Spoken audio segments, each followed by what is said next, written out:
Bernard, Bernard, Bernard, sérieusement, es-tu en train de rire de nous?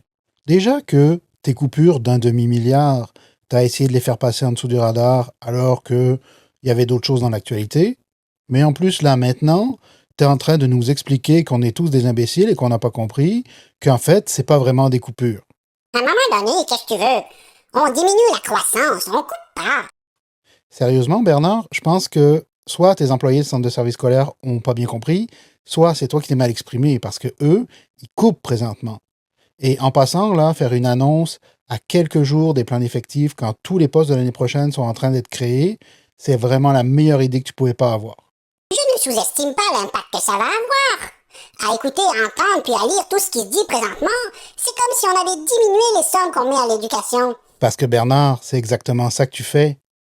Chacun des centres de services scolaires a reçu un chiffre d'un montant qu'ils doivent couper et baisser. Donc oui, tu coupes dans les services. Fait que fais pas la vierge offensée quand le monde en parle, c'est ça que tu fais. Pourquoi ça coûte cher?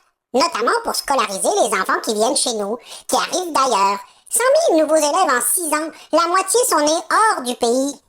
Bon, je ne les blâme pas, je ne blâme pas leurs parents, mais quand ils arrivent chez nous en trop grand nombre, franchement, là, on doit quand même s'en occuper. On doit quand même s'en occuper, tu me niaises-tu? Tu t'es-tu déjà occupé d'un enfant, toi? Puis sérieusement, là, Bernard, la cassette que c'est la faute des immigrants, là, c'est beau, on a compris, là, ça marche avec une certaine partie de l'électorat, mais nous, là, on n'achète plus ça, là. Arrête ça tout de suite.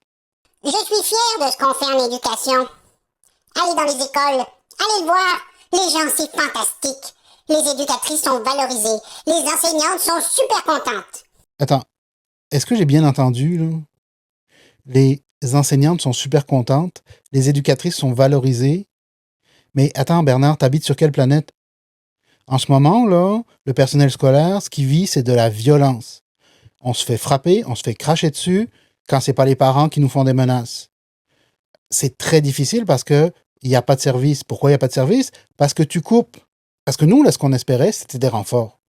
C'était des gens qui seraient venus en aide aux personnes qui subissent de la violence. Toi, qu'est-ce que tu fais? Tu fermes le robinet. Voyons non, Bernard. Les éducatrices sont pas contentes. Il n'y a personne qui est super heureux de travailler dans les écoles en ce moment. Ce que tu fais en ce moment, là, c'est scraper le système. Les solutions ne viendront pas d'en haut, elles viendront pas du ministre. Alors, je te confirme, les solutions, elles viendront pas de toi. Ça, c'est bien évident. C'est les problèmes qui viennent de toi. Je pensais que l'éducation, c'était votre priorité. Moi, je pense que c'est scraper l'éducation qui est votre priorité.